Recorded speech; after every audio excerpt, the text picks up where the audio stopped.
एक गांव था जो बाहर से बहुत अमीर और चमचमाता हुआ दिखता था। वहां के लोगों के पास बड़े बड़े महल थे, सोने की गाड़ियां थीं, लेकिन किसी के चेहरे पर कोई खुशी या हंसी नहीं थी। और इस अमीरी का राज गांव के बाहर एक घने जंगल में छुपा था। जंगल के बीचों बीच एक पुराने पेड़ के साथ एक काला शीशा खड़ा था। कहते हैं जो भी रात के ठीक 3 बजे उस शीशे के सामने जाकर अपनी कोई परेशानी उस शीशे को दे देता, शीशा उसके बदले उसे करोड़ों की दौलत देता था। इसी दौलत के लिए किसी ने अपनी नींद का सौदा कर लिया, किसी ने अपनी खुशी बेच दी और किसी ने अपना डर शीशे को दे दिया। इसीलिए लोगों के पास पैसा तो बहुत आ गया था, लेकिन वो अंदर से पत्थर के बन चुके थे।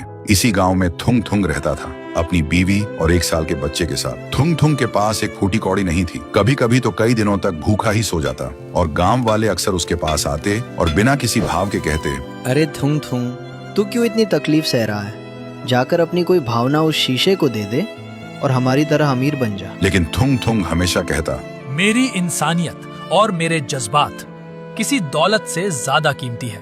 पर कहते हैं ना, गरीबी इंसान को कुछ भी करने पर मजबूर कर देती है। एक दिन थुंग थुंग जब काम से घर लौटा तो उसने देखा उसकी बीवी भूख से हार कर मिट्टी खा रही थी। ये देखते ही थुंग थुंग टूट गया और खुद से ही पूछने लगा, क्या फायदा ऐसी इंसानियत का जब अपना ही परिवार भूखा मर रहा हो। और वो रात के अंधेरे में उस काले शीशे के पास पहुंच ही गया। शीशे के अंदर से एक खौफनाक लाल रोशनी जगमगा रही थी।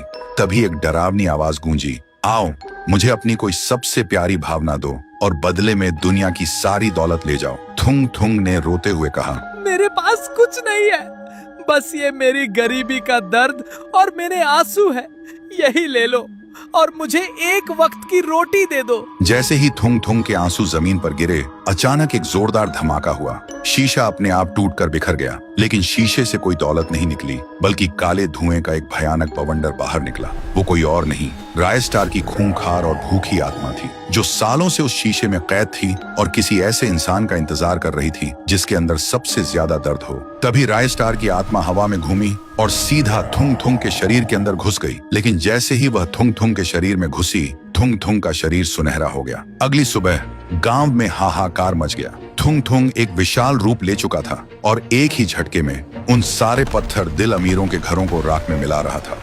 तभी वहां एक बाबा आया। बाबा ने अपनी जादुई ढाल आगे करते हुए चिल्लाकर कहा, रुक जाओ रायस्टार, इस बेकसूर थुंग थुंग के शरीर को छोड़ दो।